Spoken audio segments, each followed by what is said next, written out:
Dan sampai saat ini kita lakukan pada pasien-pasien kami yang kami perbaiki hormonnya, itu wajahnya bisa lebih tirus. Atau seperti apa dok? Iya, hadirnya ilmu kedokteran, ilmu kecantikan, ilmu anti-aging di dunia ini, ilmu kedokteran bedah plastik, hadir itu untuk membuat seseorang jadi lebih cantik, lebih estetiknya itu lebih mengagumkan. Jadi misalnya dari wajahnya cabi terus menjadi tirus, atau tadinya gemuk menjadi kurus. Nah, perubahan-perubahan itu bisa terjadi dengan ilmu kedokteran anti-aging. Perubahan hormon bisa dengan bedah plastik, bisa juga dengan ilmu kedokteran kulit kelamin, ya kulit dibuat lebih bagus. Kemudian estetik, jadi estetik tuh yang wajahnya cabi bisa jadi tirus. Dengan mesothaging saja beberapa kali sebenarnya wajah seseorang bisa lebih tirus. Apalagi perubahan yang terjadi pada usia pubertas menjadi dewasa. Jadi ada masih muka bayi, anak-anak yang cabi-cabi gitu ya, cabi agak gemuk kemudian lama-lama menjadi tirus. Bisa dengan ilmu kedokteran, bisa juga karena perubahan hormon. Kalau perubahan hormon sendiri secara ilmu kedokteran kita memiliki data, ya data saintifik bahwa sejak tahun 1800 itu sudah ada orang yang hypothyroid, kemudian setelah tiroidnya diperbaiki atau IGF-1-nya diperbaiki, wajahnya menjadi lebih tirus. Dan sampai saat ini kita lakukan pada pasien-pasien kami yang kami perbaiki hormonnya, itu wajahnya bisa lebih tirus, apalagi kalau ditambah dengan estetik. Jadi transformasi tanpa bedah plastik juga bisa. Tentu saja kalau mau lebih cantik lagi, hidung ingin dimancungkan bisa lagi dengan bedah plastik. Tapi kalau ditanya bisa nggak sih hanya dengan perubahan dengan kedokteran estetik, dengan mesothaging, hidung di filler, kemudian diet, tentu saja bisa.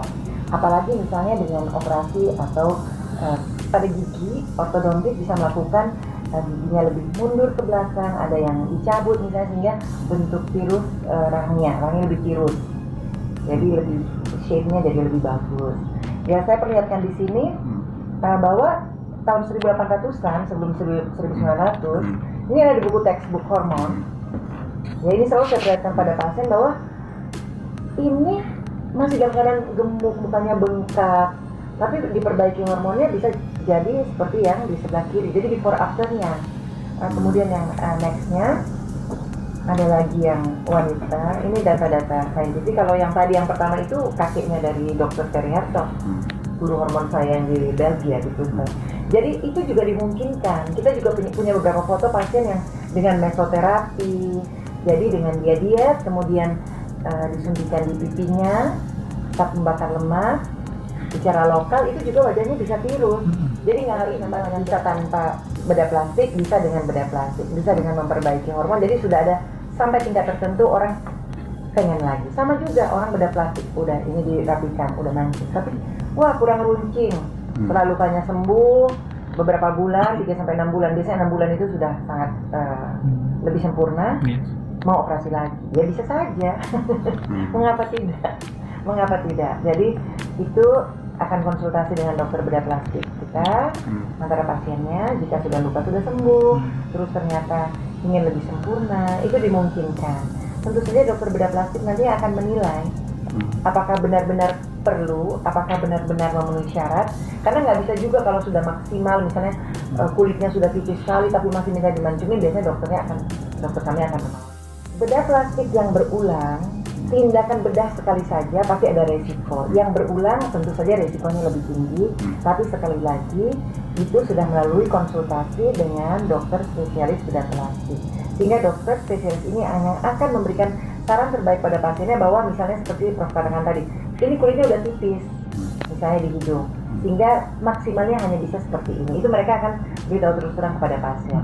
Jadi tentu saja kalau dipaksakan resikonya besar. Yang takutnya kalau pergi ke luar negeri yang pasiennya nggak tahu, misalnya dokternya juga tidak mengenal dengan baik, sehingga dilakukan menimbulkan efek samping. Tapi kalau konsultasi berlangsung, biasanya dokter bedah akan memberitahu bahwa ini sudah maksimal, ini sudah cukup.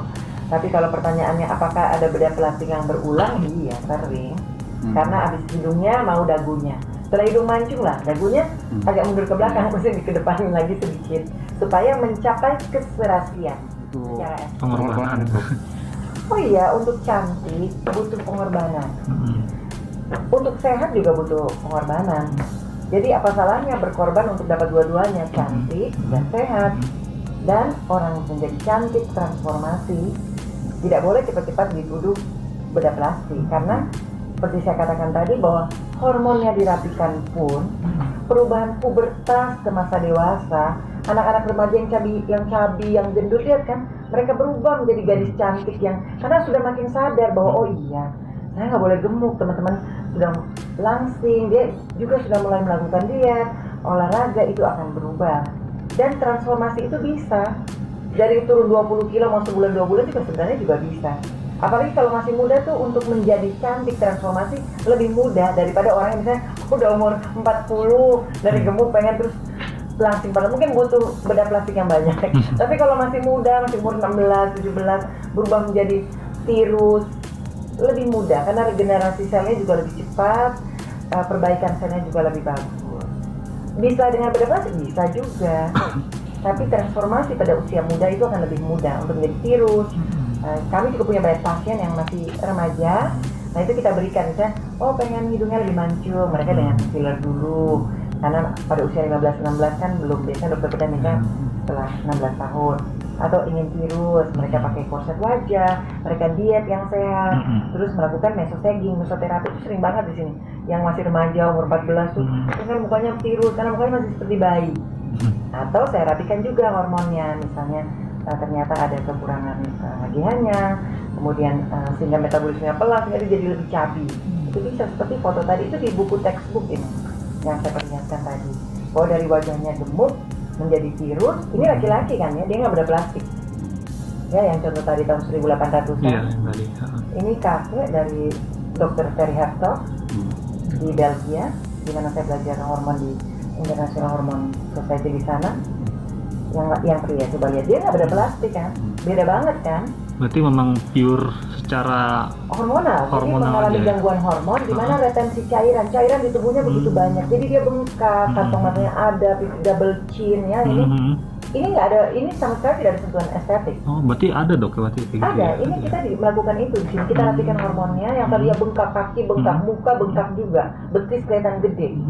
Ini kan nggak bedah laki-laki ini. Nah perempuan juga bisa, dan tadi ada gambar yang lain. Jadi bisa transformasi itu dengan memperbaiki hormon. Kalau perempuan mungkin nggak sabar ya, tunggu setahun 2 tahun kayak gitu, maunya cepet ya, ditambah dengan mesoterapi, tapi yang langsung di pipi dengan jarum halus, nggak sakit, kayak di Smooth aja.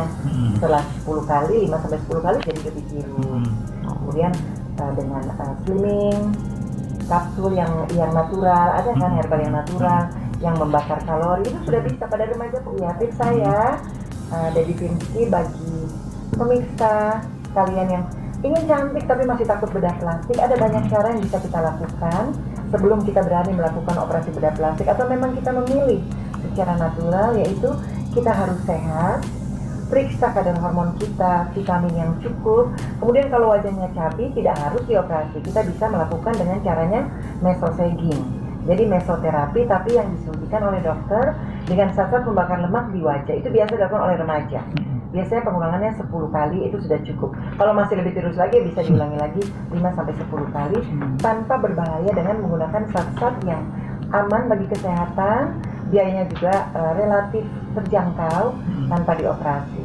Dan jika hormonnya memang mengalami gangguan, dirapikan. Kadang-kadang tidak perlu sampai defisiensi, tapi hanya tidak optimal, itu dirapikan. Seperti orang yang hipotiroid, ternyata tangannya besar sekali, nggak tinggi-tinggi, ternyata hanya hypothyroid ringan. Tapi karena berlangsung puluhan tahun, sehingga anaknya itu menjadi cebol, malas belajar, bangun pagi sulit, mukanya cabi sekali, matanya bengkak. Padahal hanya masalah beberapa hormon. Biasanya hormon tidak sendiri. Ada beberapa hormon yang perlu diperbaiki dan digunakan hormon yang natural, bioidentikal. Jadi tidak perlu pengobatan yang terlalu berat. Karena untuk kecantikan ternyata banyak yang hanya perlu sentuhan estetik yang ringan, yang tidak terlampau memerlukan budget yang besar atau operasi. Oke.